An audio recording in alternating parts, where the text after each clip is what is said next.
We're going to be working on doing the first parametric problem. So that is this plate. And we've got a whole bunch of parametrics to put in here, and we actually have a chart to fill out. Now, I'm not going to go over how to fill this out in the chart because I plan on doing it in school.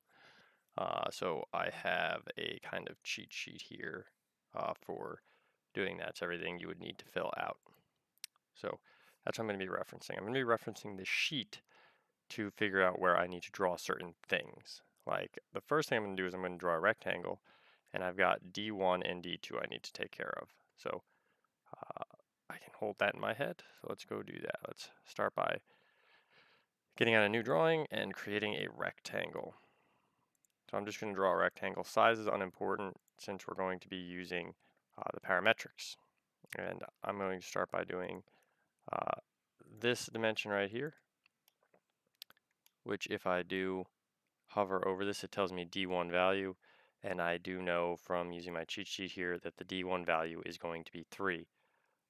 And in the parametric equation, I don't have to do anything, it's just a solid value. So that solid value here is going to be 3. Now, D2, which is going to be this value right here, that, and you can see it's D2, that is not going to be solid value, that's going to be an equation. It's going to be, this should be D1, because my cheat sheet's off by 1, but it should be D1 divided by times 5 divided by 3. So that's what I'm going to put in. So it's D1 times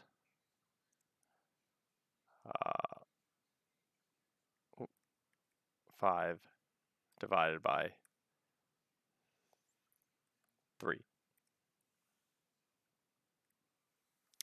And we get our first value in there. So the next step I gotta do is I gotta finish sketch. And I'll look at it sideways, and I do have to go and extrude. Now once again, my cheat sheet isn't the same as yours. All of these values are off by 1. Anytime you see it's a D, it's short 1. The reason for that is this was an assignment I have already done in Autodesk Inventor, but Autodesk Inventor starts at D0, not at D1. So this on our sheet will be D2.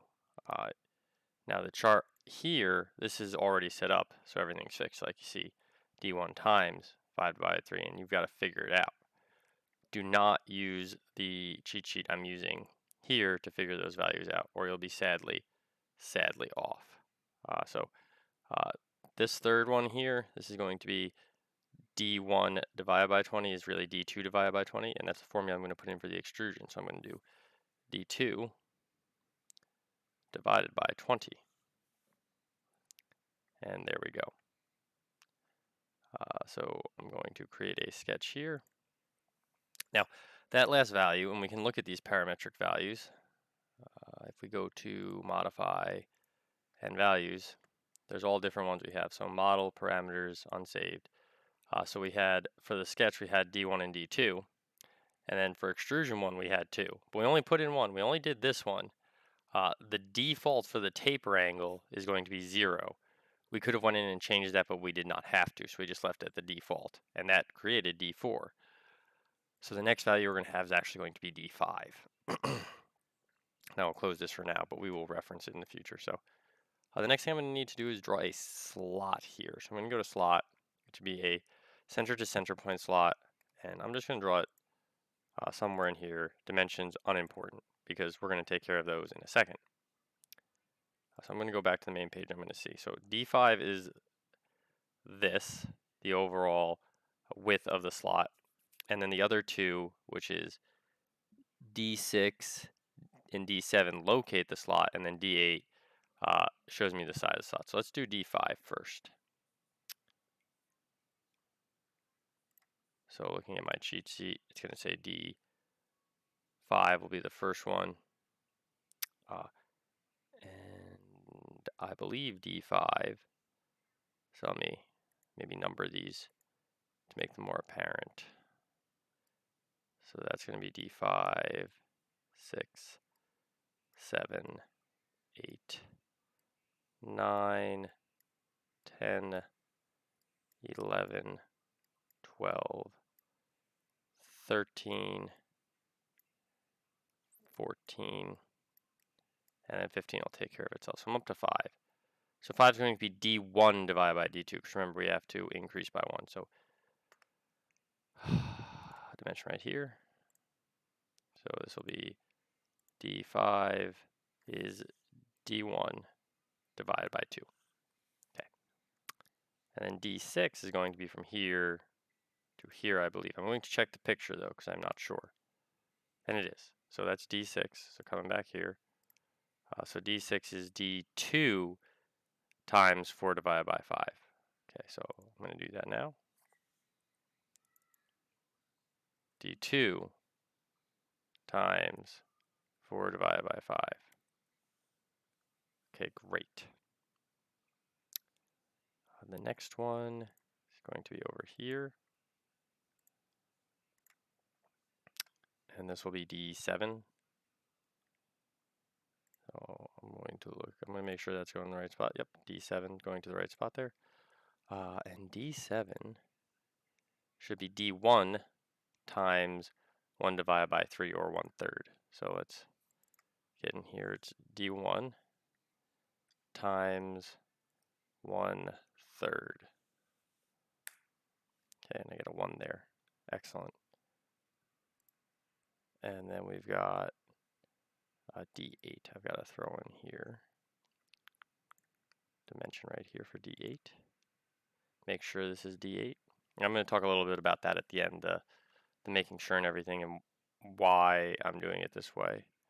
D8 equals D3, not D2, it's going to be D3. And then the extrusion is going to be D3 as well. So this is going to be D3. And then I'm going to hit finish sketch, and I'm going to extrude this to be negative D3. Because we want it to cut through. And right here's the taper angle. If we had wanted to do the taper angle, that's where we would have done it. So there we go on that. And in this software, you do have to do the negative for a cut, whereas in Inventor, you would not have had to do that. It would have just known. So I did have to do the negative here. And then the taper angle says here, 0 degrees. It's really looking at D4. Okay. So now I believe for step 11, we draw another circle. So a circle, so 11, 12, 13. Got it.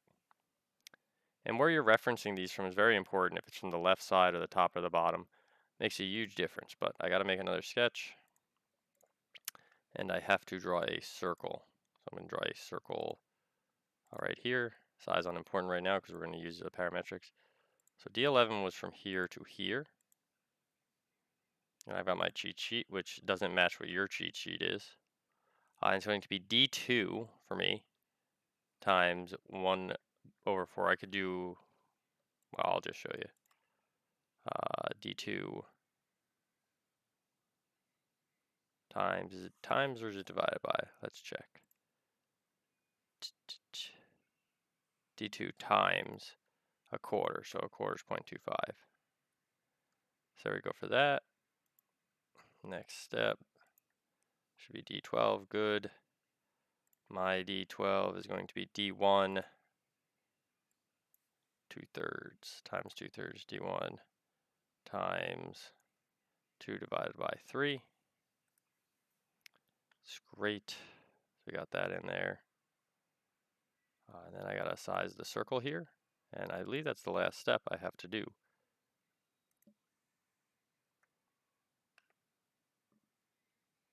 So my step 13 is 2 times D8,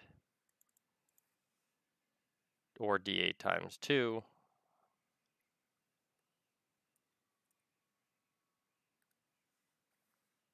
So there we go. I'm going to finish sketch. This is once again going through the plate depth, so it can be a negative D3. There we go. And there we have it. Our plate is done. So what's the big deal? Why are we spending so much time doing this? And why is it important we go in order and everything? So I will show you. something. So if I make it an extra sketch here, and I do a dimension, I can't really do it anywhere. I'd have to draw something new, so I'll draw something new. And let's say I dimension that something new. So like I dimension the circle. And right now the circle is D16. I'm like 5. Okay, that's great. We got a big circle that's 5. And then I'm like, no, that wasn't right. And I delete it. And I believe if I come back in to do this dimension again, now it's D17. It got rid of the whole value, but that's okay. You're like, okay, D16 equals 2. So now that's D16. Like if I hover over it and I double click on it, it's D16 again. So you're like, cool, great. And then you go to dimension something else. Like I want to locate this thing. And you click on it, but that one's D18 now. So do you want to be like typing D whatever equals every time? Because every time you make a dimension, it just starts a new D. If you delete one, it's not like it goes away. It still happened. So that's why we go in the order we went in and why I decided to rewrite all the equations. So that's cool. And then what's so significant about doing all of these parametrics? Well, if we go to our parametric table, we can do some cool things with them. So if we go in here,